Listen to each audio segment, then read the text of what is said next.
you had an encounter with a car accident in Grinnell earlier today.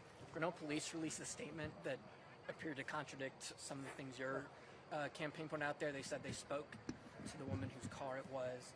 They said she was the sole patron at a nearby cafe. She backed out, hit your car. She wasn't involved in a protest, she said to police. I'm just curious how your campaign came to the understanding. Tricia can speak to that. I was addressing protesters. I'm told that there was a person who was flicking me off and screaming. I have a video of it, so I'm happy to share that with you. Okay. Yeah. Sure. Happy to address Okay, that. I was curious because you had tweeted that those people were maybe connected to the... It was kind of Excellent. chaotic, to tell you the truth. We're walking in, there was a number of protesters, climate, trans, one person for schools. Somebody came and took a picture with me posing to be a supporter and then ended up being, against. There was a lot of chaos there, so I didn't see the actual backing ramming of our car, but it was somebody who, the picture was of the back of the car. I experienced all of it, so I'm happy to talk to you. And it was, when you arrived, the protesters were not the one who hit the car. I have no idea. They were the protesters. I have no idea, yeah. I saw it. That's not what... Tricia, why don't you come over here, yeah. That's not what police have said.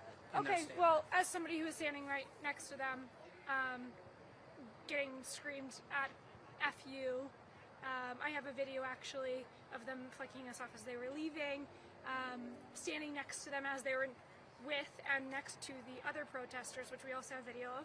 I'm very confident as a witness.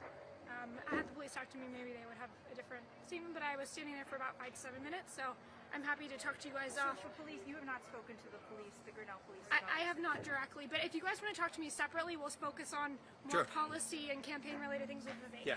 Just one last question on that, though. Have the Grinnell police reached out to you at all? They have not reached out to me directly. The first I heard about was on Twitter, so. Any other questions? Sir, can I get your response to the Biden administration, its move to bypass some laws in order to build more additional barriers at the southern border? Yeah, so look, I think that it's too little too late. Frankly, the wall was not enough. Now we know that they're building cartel-financed tunnels underneath that wall. So my view is they've been one step behind. I think that in some ways it has been intentionally avoiding addressing this crisis. And we're going to have to address this by using our own military to seal our own southern border. That's the right answer here. And short of that, we also have to stop ending the incentives that people have to come to this country illegally. That includes ending funding for sanctuary cities. They're not going far enough, but I do think it is a token gesture now that they realize that this is going to be a potential electoral liability. That's what it took for them to address it, and I think that's disappointing. Maybe What can you tell us about the whole production value of this event? I mean, we had a QR code in the sky. How involved were you in the I wasn't process? terribly involved, to be honest, but I was impressed by what we saw. I think that we're at a phase of this where we're doing things very differently than the other campaigns. I think people are having fun at our events organically. You've been at many of them. And so we thought we would take advantage of one of the last few nights of I wouldn't say warm, but not cold weather that we're going to have and give people a chance to build a sense of community. And I think people are hungry for more than just, I gave a speech tonight that I think ended up, I hope, going beyond the traditional boundaries of partisan politics. I think people are hungry for that, and so we created an atmosphere that was conducive to celebrating our American identity as well. And I think my experience tonight suggests we're going to be doing a little bit more like this, actually. People had a lot of fun tonight, and I think that's going to be good for us here. I'm flying straight from here. It's late night to New Hampshire, so I probably have time for one more question. But both here and in New Hampshire, judging on the results of tonight, I think that we're going to maybe be doing more like this going forward. Last question. Who are you with? Do you have one? If not, I'll go with her last question.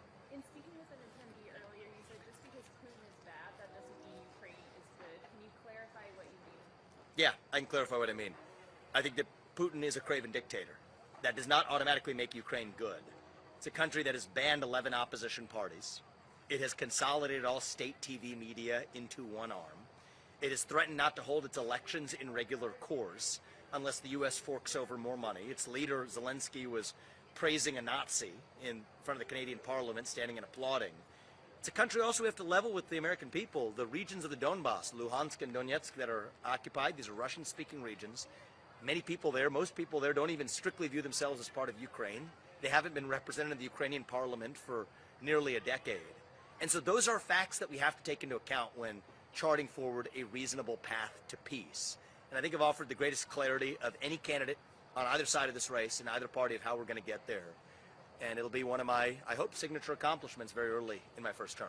Thanks a lot. Appreciate it, guys.